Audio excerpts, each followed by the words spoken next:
కోటి ఎకరాలు నిషేధిత జాబితాలో పెట్టి 30% ఒక్కొక్క డీల్లో సంపాదిస్తున్న పద్ధతి. ఆ అభివృద్ధి గురించి అయితే ముఖ్యమంత్రి గారు బాగా చేస్తున్నారు. రాష్ట్ర అభివృద్ధి అంటే ఇవాళ రేవంత్ రెడ్డి గారిని ఎక్కడికైనా పోలీసు రక్షణ లేకుండా ఈ రాష్ట్రంలో ఆయన ఎక్కడికైనా రమ్మనండి. అశోక్ నగర్కి వస్తాడా, దిల్సుఖ్ నగర్కి వస్తాడా, పోనీ గాంధీ భవన్కి వస్తాడా, ఎక్కడికి వస్తాడా అడగండి, మేము కూడా వస్తాం. ఎంతసేపు చేతగాని వాడు, ఎంతసేపు అసమర్థుడు జీవనయాత్రలాగా తన అసమర్థత కప్పిపుచ్చుకోవడానికి 9.5 ఏళ్ళు అంతకుముందు 55 ఏళ్ళు గుడ్డి గుర్రాల పనులు దోమినరా. కాంగ్రెసే కదా ఈ రాష్ట్రంలో ఉన్నది. ఎవడున్నాడు అది అంతకంటే ముందు? నువ్వే కదా చెప్పినావు రేవంత్. గతంలో మీ నాన్నగారు చనిపోతే కరెంట్ ఇవ్వలేని పరిస్థితిలో ఉన్న కాంగ్రెస్ ప్రభుత్వం వల్ల బాయి కాడికి పోతే స్నానం చేసే నీళ్లు లేవు, చివరికి అక్కడ నెత్తి మీద నీళ్లు తలుకొని పోయినా అని చెప్పి తెలుగుదేశం శాసనసభ్యుడిగా ఉన్నప్పుడు ఇదే రేవంత్ రెడ్డి గారు అసెంబ్లీలో కాంగ్రెస్ ప్రభుత్వం మీద దుమ్మెత్తి పోసిండు. ఇలా అదే రేవంత్ రెడ్డి గారు కాంగ్రెస్ అంటేనే కరెంటు, కాంగ్రెస్ అంటేనే ఉచిత విద్యుత్తు అని డైలాగులు కొడితే నేను నిన్ననే చెప్పిన, ఆ జులై సినిమాలో బ్రహ్మానందం లాగా రేవంత్ రెడ్డికి తొందరగా దొరికిపోతాడు. ఏది చెప్పినా ఆ గతంలో ఆయన మాటలే ఉంటాయి, మనం కొత్తగా చెప్పేది కూడా ఏం లేదు. వెంటనే 5 సెకండ్లో దొరికిపోతాడు. అదే ఆయన స్పెషాలిటీ. 9.5 ఏళ్లలో టీఆర్ఎస్ ప్రభుత్వ హయాంలో కేవలం 2,80,000 కోట్లు అప్పు చేశారని మీరు చాలా సందర్భాల్లో నేను చెప్పడం కాదు తమ్ముడు, కేంద్ర ప్రభుత్వం చెప్పింది, రిజర్వ్ బ్యాంక్ చెప్తున్నది, కాగ్ చెప్తుంది. నేను అనేది ఏమంటే కాగ్ చెప్పింది నమ్ముదామా, కాంగ్రెస్ వల్ల కాకి లెక్కలు నమ్ముదామా? కాగ్ లెక్కలు బెటరా, కాకి లెక్కలు బెటరా? కాబట్టి అబద్ధాలు చెప్తే కూడా కనీసం వాళ్ళకన్నా లింక్ ఉండాలి కదా. ఇప్పుడు నిన్న ఒకటే వేదిక మీద ముఖ్యమంత్రి గారు, డిప్యూటీ సీఎం గారు, ఒక ఆయననేమో రైతుల కోసం 1,75,000 కోట్లు ఖర్చు పెట్టా 30 నెలల్లో అని గంభీరమైన ప్రసంగం ఒక ఆయన చేస్తాడు. ఆయన డిప్యూటీ నెంబర్ 2 1,56,000 కోట్లను అదే వేదిక మీద 5 నిమిషాల తేడాలో చెప్తాడు. ఎవరిని నమ్మాలా? అంటే వాళ్ళకే అబద్ధాల విషయంలో కూడా పొంతం లేదు. ముందు వాళ్ళు సింక్ అయితే మంచిది.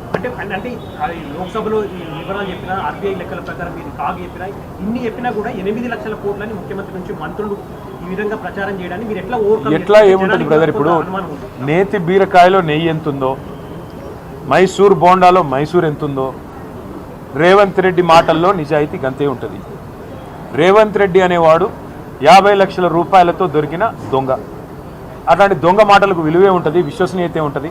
ఆయన కింద పనిచేసే చిన్న దొంగలకు విలువే ఉంటుంది, విశ్వసనీయతే ఉంటుంది. వాళ్ళు మాట్లాడే మాటలు కాకి లెక్కలు నోటికి వచ్చినట్టు చెప్తామంటే ఎవడు పట్టించుకుంటాడు? నాకు అర్థం కాదు. శాతగానోడు ఇవాళ ఏం మాట్లాడితే ఏం లాభం? 100 రోజుల్లో 6 గ్యారంటీలు అన్నాడు, 2 లక్షల రుణం మాఫీ చేస్తా అన్నాడు, ఇంకా నానా పిచ్చవాగుడంతా వాగాడు. ఒక్కటన్నా చేశాడా? ఇవాళ ప్రజలు అదే అడుగుతున్నారు. ఏ పని చేయకుండా నువ్వెందుకు ఎక్కువ మాట్లాడతావు? నాకు అర్థం కాదు. నిజంగా నీ దగ్గర లెక్కలుంటే పెట్టు. ఇవాళ ఇక్కడికి రావడానికి భయం ఏంటి? జూపల్లి కృష్ణారావు నువ్వే కదా చెప్పినావు, నేను వస్తా 11 గంటలకని. ఎవడు కొట్టమన్నాడు? తొడగొట్టి సవాల్ చేయమన్నాడు. మళ్ళీ ఇక్కడికి రాకుండా పారిపోయి మా వాళ్ళని అరెస్ట్ చేయించి నీ దగ్గరకు వస్తుంటే ఇంకా మళ్ళీ పైకి వెళ్ళి మీరు మీడియా వాళ్ళు వాళ్ళ అబద్ధాల సొల్లుపురాన్ని మీరు ఎండగట్టాలి. నిజానికి ఏది వాస్తవం మీరు పెట్టండి మీడియాలో చర్చ, మేము వస్తాం.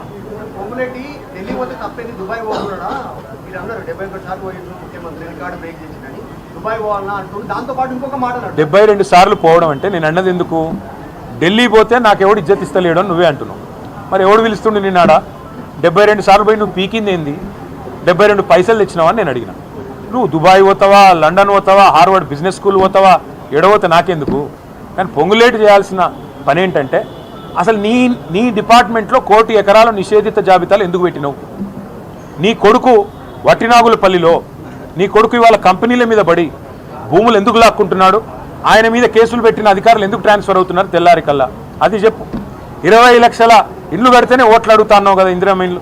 20 లక్షల మంది గృహప్రవేశాలు చేయించే ఓట్లు అడుగుతా అన్నావు కదా, చేతనైతే అది నిలబెట్టుకో. తెల్లారు లేస్తే రోజు సొల్లెందుకు? ఏ చర్చ? చెప్తున్నాను కదా, మేము హైదరాబాద్లో 1,00,000 ఇల్లు కట్టాం, డబల్ బెడ్రూమ్ ఇల్లు మేము 1,00,000 ఇల్లు కట్టాం. పొంగులేటి శ్రీనివాసరెడ్డి 1,01 ఇల్లు కడితే, ఈరోజు చెప్తా ఉన్నా, 101 ఇల్లు హైదరాబాద్లో కనుక పొంగులేటి శ్రీనివాసరెడ్డి కడితే దేనికంటే దానికి నేను సిద్ధం. రెండవది 20 లక్షల ఇల్లు కట్టినాకనే ఓట్లు అడుగుతాను పొంగులేటి శ్రీనివాసరెడ్డి చెప్పాడు. కావాలంటే మీడియా మీ అందరికి కూడా వీడియో నేను పంపిస్తా. ఆయన మరి సవాల్కి సిద్ధంగా ఉన్నాడు చెప్పమని. ఎట్లా చూస్తాం? చాతగానోళ్లకు మాటలు ఎక్కువ, చెల్లని రూపాయికి గీతలు ఎక్కువ. ఈ ముఖ్యమంత్రికి మంత్రులకు బిల్డప్ ఎక్కువ తప్ప పని చేయడం చేత కాదు.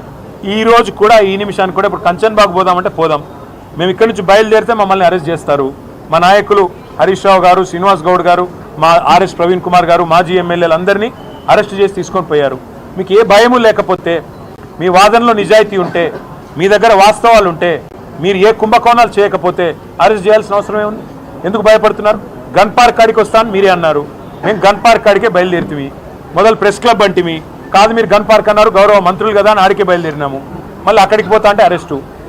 ఇప్పుడు కూడా జూపల్లి కృష్ణారావు గారు ఇక్కడికి వస్తానని చెప్పి 11 o'clock అన్నారు, ఇప్పుడు 12:30 అవుతుంది.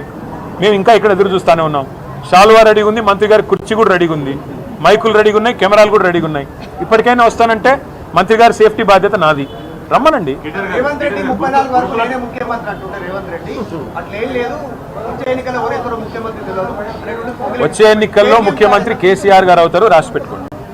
ఈ గురుకుల టెండర్లకు సంబంధించి 1100 కోట్ల టెండర్లు అయితే 2000 కోట్ల అవినీతి ఎట్లా జరిగింది? గన్ పార్క్ దగ్గర అదే సోదరా, మా వాళ్ళని అరెస్ట్ చేయకుండా ఆడికి వస్తే అన్నీ తెలుస్తాయి కదా. మీరు అంత భయపడుతూ ఇదేమన్నా మోనోలాగ్ మాత్రమా? డైలాగ్ కావాలంటే ఇద్దరు రావాలి. నేను ఒక ఏకపాత్రాభినయం చేస్తా, ముగ్గురం కూర్చుని అంటే మరి మీ పోలీసు వాళ్ళకి చెప్పండి, కంచన్ బాగ్లో ఉండే మా నాయకులను వదిలిపెట్టమనండి, అందరూ స్ట్రైట్గా గన్ పార్క్ వస్తాం, మీకు నిజాం క్లబ్లో భోజనం మేమే అరేంజ్ చేస్తాం, బ్రహ్మాండంగా మీకు మీడియాకు అందరికి అరేంజ్ చేస్తాం, మా ఖర్చులతో మంత్రులకు కూడా బోవ పెడతాం. కావాలంటే 5 రూపాయల అన్నపూర్ణ క్యాంటీన్ ఉంది కదా, అక్కడ అందరం కలిసి తిందాం, గన్ పార్క్లో మాట్లాడుకుందాం. సవాళ్ళు ప్రతి సవాళ్ళు నడుస్తున్నాయి, ఇదంతా నడుస్తుంది. నెక్స్ట్ బీఆర్ఎస్ పార్టీ ఏం చేయబోతుంది? ఎదురు చూస్తాం మంత్రుల కోసం. అసెంబ్లీ వస్తుందా చూద్దాం, మా పని మేము చేస్తాం. ప్రజా పాలన అంటున్నారు కదా, ఈ ప్రజాపాలనలో జరుగుతున్న అవినీతి, ఈ ప్రజాపాలనలో మీరు చేస్తున్న వింత వింత కార్యక్రమాలు, మీరు చేస్తున్న విడ్డూరమైన పనులు, మీ అన్నదమ్ముళ్ళు రేవంత్ రెడ్డి గారి అన్నదమ్ముళ్ళు, రేవంత్ రెడ్డి గారి అనుయాయులు చేస్తున్న దోపిడీ, ఇట్లా ఒక్కొక్క వర్గాన్ని వంచిస్తున్న తీరు. ఇవాళ పిల్లల్ని మోసం చేసి 2 లక్షల ఉద్యోగాలని చెప్పి, సంవత్సరంలో 2 లక్షల ఉద్యోగాలు ఇస్తామని చెప్పి పిల్లలందరినీ మోసం చేశారు. 19,000 ఉద్యోగాలు ఖాళీగా ఉంటే ఇవాళ 5,000 ఉద్యోగాలని చెప్పి రేవంత్ రెడ్డి గారు చెప్తా ఉన్నారు. ఇంతవరకు అది కూడా నోటిఫికేషన్ ఇవ్వలేదు. అందుకే నేను అనేది, ఒక్కొక్క వర్గాన్ని కలుస్తాం, కాంగ్రెస్ వాళ్ళకు చేసిన మోసాన్ని వివరిస్తాం.